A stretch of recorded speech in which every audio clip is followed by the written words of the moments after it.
Good morning, everyone. A very warm welcome to all of you.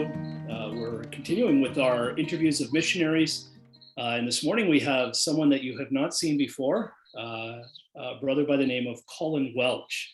Very warm welcome, Collin. Good to have you on. Thanks for having me, Rich. Appreciate it. Collin, you're working in Indiana, in Madison, city of Madison. Maybe you could just begin by explaining why it was that a church plant was put there, why it was you decided to go there with your calling church. Madison is my hometown, and so being born and raised here, I've always loved it here. It's just a jewel here in Southern Indiana. And then, the Lord took me in different directions over the years, and then after a career change and sensing a calling into ministry, and then getting married, starting to have kids, going to seminary. In the midst of all those, Madison was always kind of in the back of my mind because there's no NAPARC presence here. And so the thought of coming back here with a confessional Reformed church just lit me up and lit my wife up as well. And so we thought, let's see if the Lord opens doors. So we've ended up back here, and it seems surreal and amazing to think that I'm back here. I'm actually right now in the room that used to be my own bedroom is where I'm talking to you from right now. So it's all very surreal and great to be back. So now, over the last couple of years, you've been working with Pastor Zach Wise, specifically on this project, right, out of Westside. Right. And Westside is actually, for those who don't know, has been a church plant in the URC and is now an organized church. Very exciting to see a church plant now planting another church, something that we love to see. But maybe just explain quickly that process, how that conversation began. I was in seminary still out in California, and I was attending Oceanside United Reformed Church, which itself began as a church plant. I think they're in their 20th year, maybe 21st now. And Pastor Danny Hyde there was just a great, I was interning there as well, and he was a great resource. And as I started asking him about church planting and what that was like, he sensed that the fact that they were on the coast of California, that he may actually not be the best resource for practicality's sake, that somebody closer to where we were looking at back in the Midwest would be a better resource to tap into. So he got me in touch with Zach. That was the fall of 2017. I think that's when we first corresponded. And Zach and I started talking, and my impression was that he couldn't believe that somebody was wanting to plant not just a church, but a URC church, and not just, in a big city, but along the Ohio River in Southern Indiana. And as it turns out, we're only about 65 miles from each other. And he'd kind of been by himself for several years at that point. They were still in church plant status, hadn't organized quite yet. So Zach drew up a plan, and we've kind of been prayerfully following something like that plan pretty closely as the Lord has continued to just open doors. And Zach is just he's got a wealth of wisdom when it comes to these things. He's got that visionary side to him, so he's always willing to brainstorm and say yes and try something new, but he's also just organized, and he knows how to get things done and who to talk to. And so he's been a phenomenal resource and a great guide through all of this. And Westside, the relationship we've had with them it's felt ideal. They've just been a great support to us. Now you have 5 families roughly in your core group that you're working with. Right. How did you meet those families? Are some of those contacts from your background, people that you knew before when you lived in Madison? Right. Yeah, we have a mixture of folks, and it was in the summer of 2019 that I had come back. I still had a year left of seminary, but I was doing an internship at Westside for the summer, and I would come to Madison once a week and do a book study on covenant theology, just to gauge interest. And we had a good showing, much better than what I imagined would happen, of friends and family who came to that. And from that group, 2 families ended up over time saying that they would be interested in joining the core group. I asked them if they would want to do that. So keeping in correspondence with them while I finished up at school for that final year, they just patiently waited And once my family moved here, which was in June of 2020, then we started meeting weekly and doing events and stuff like that in the summer of 2020, so about a year ago. So both of those families I knew in some way. I had gone to high school with two of them, with two of those folks, and one of the families I had been very good friends with had stood up in their wedding, and so it was just it was great to not only have people interested, but to have old friends that were interested. So those two families are now in membership with us via Westside. And then the two others that are with us are just came in through different avenues. One had an OPC background and was living just outside of town and found out about us and started attending. And then another family was transferred here. He's in the Army, so he's actually a little north of us in Columbus, Indiana, and heads down here to worship with us because he'd had a background in the URC as well. So those are our member families right now. Now this summer you've had some opportunity now that COVID's the restrictions are basically lifted fully for you guys. You were telling me that there's been some neat opportunities. You had a team come in. Maybe you could just tell us a little bit about that, how that was a help to you. Yeah, this has been a great summer for unexpected opportunities, and the biggest was that Jim Iwema with Reform Mission Services brought a team of 17 people, and I think it was 9 kids and 8 either like teens, young adults, or adults like parents. 17 people came down from Sanborn, Iowa, and Sioux Falls, and Waupun, Wisconsin. And these were folks that had known each other from over the years. And wow, they came together and helped us put on a VBS. And by help, I mean, it would not have happened unless they came. So they basically put on the VBS for us, which was just such a labor of love. And where we meet as a church, the congregation there is an older church, and the pastor had wanted to do some kind of a VBS, approached us, seeing that we're a lot of young families. And I told him, I'll see what we can do, but we don't have a lot of resources, and we're small ourselves, so we don't know what we could manage here.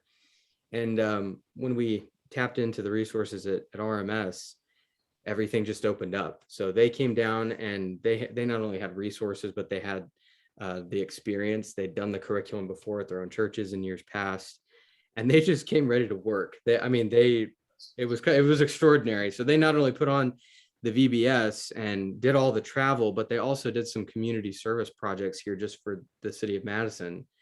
So they really, in just over a week's time of being here, they made a really big impact with people recognizing that our church was up to something. We were wanting to reach kids and their families through the VBS.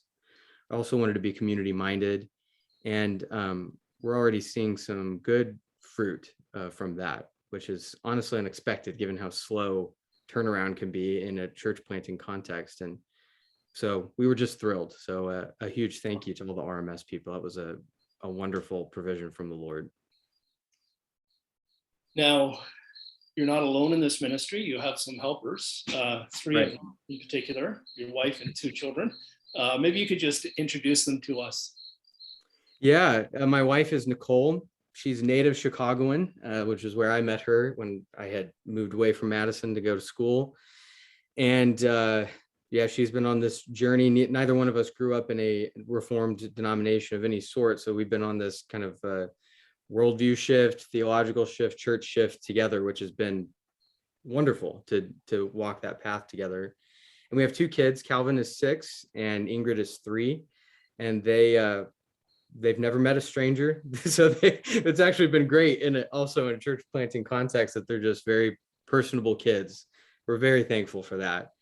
So yeah, when I think about, I feel like I have put them through a lot by going to seminary, thinking about praying about church planting, and now actually coming and doing it. And the Lord's given me a great treasure in having a family that's very long suffering and willing to work through the ups and downs that come with the territory. And So they've been great. I'm very blessed that they're along on this ride with me. So That is awesome. And children are such a blessing in ministry as you get to know people. They see kind of the real side of you.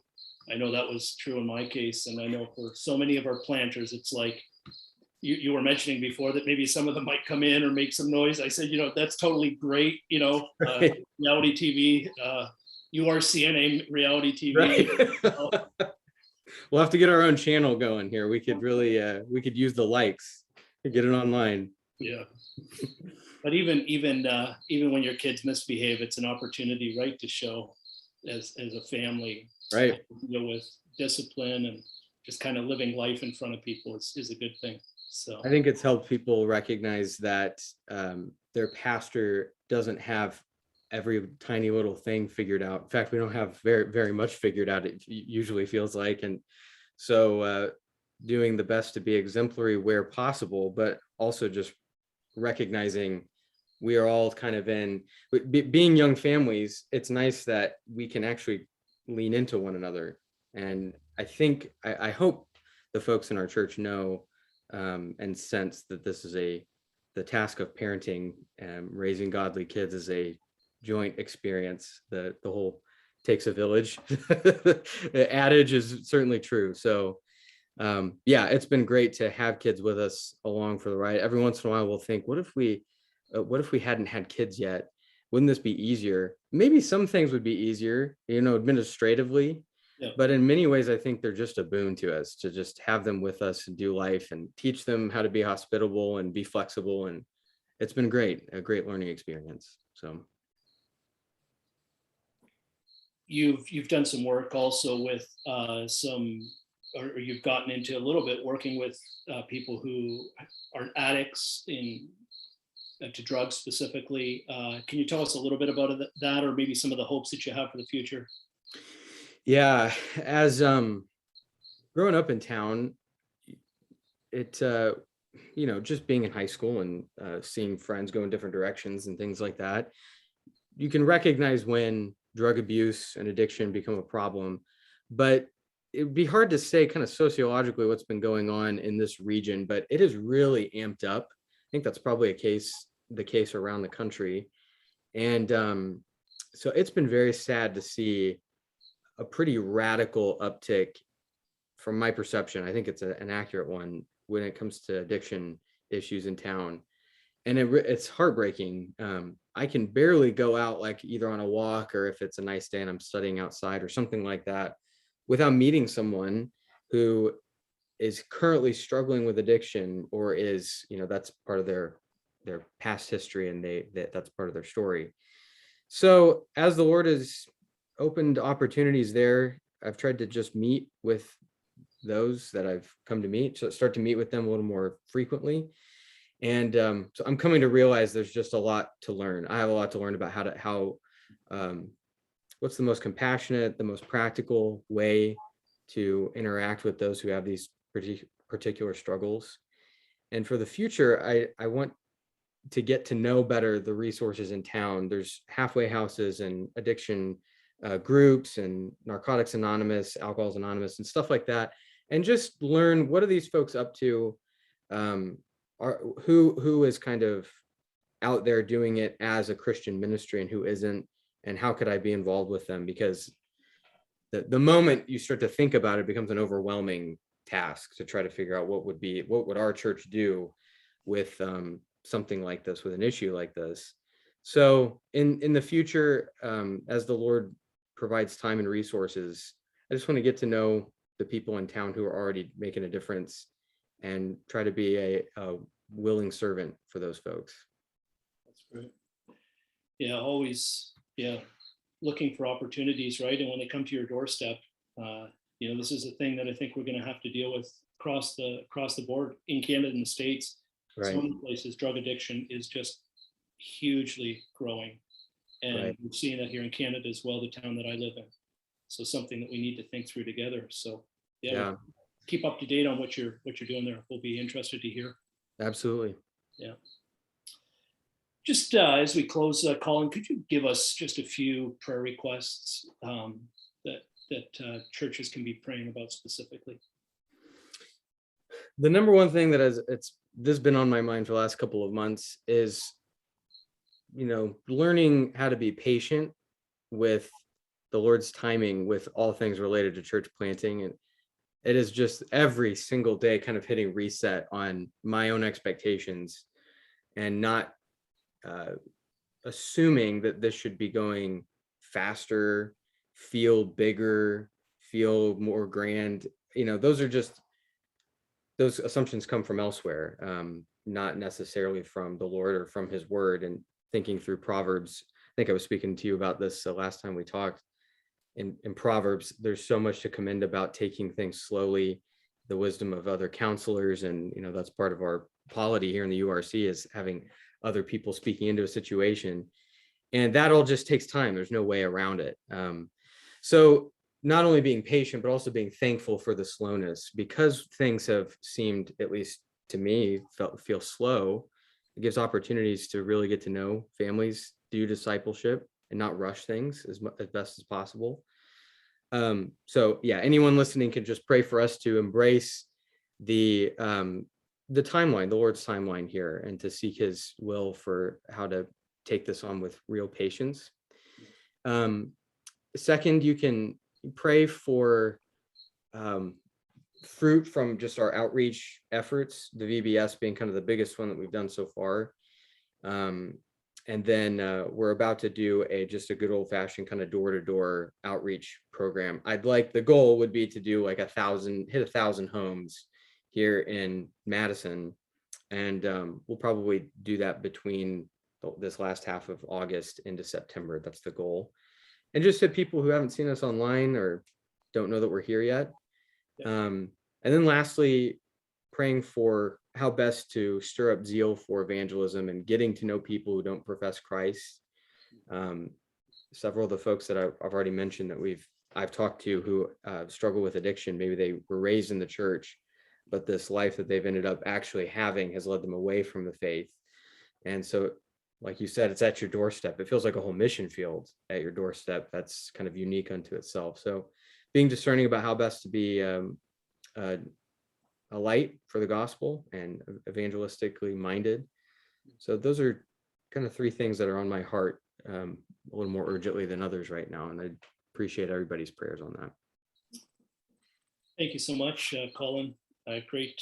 We'll be praying for those things first of all, but we'll continue to pray for you as the Lord leads you over the next year. You've been in this how long? Precisely the exact time?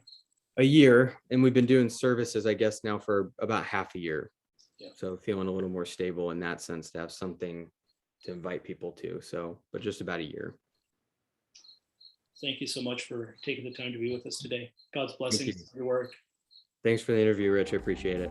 Yeah, take care. Bye-bye. Bye.